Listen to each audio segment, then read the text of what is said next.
Our country's immigration system is broken. Our laws are not being enforced, and most Americans are wary of the so-called reforms coming out of Washington.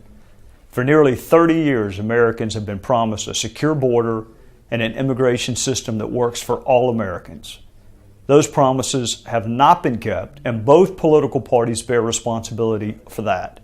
Right now, the President of the United States is able to shut down the enforcement of some of our immigration laws because he does not like those laws. Never mind that he took an oath to faithfully execute the law. Never mind that you have to follow all laws whether you agree with them or not. And never mind that respect for and adherence to the law is the bedrock of a functioning democracy.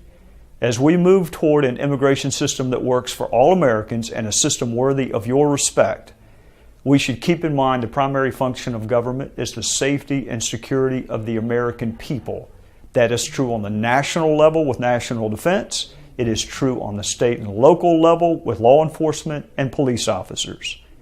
The House Judiciary Committee is considering a bill introduced to strengthen the interior enforcement of our immigration laws by allowing state and local governments to enforce federal immigration law.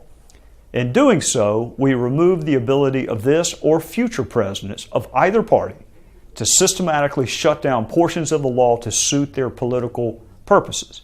In addition, we embrace the reality that many people currently in the country unlawfully did not cross any border. Rather, they were invited into our country through a visa and did not leave when required to by law.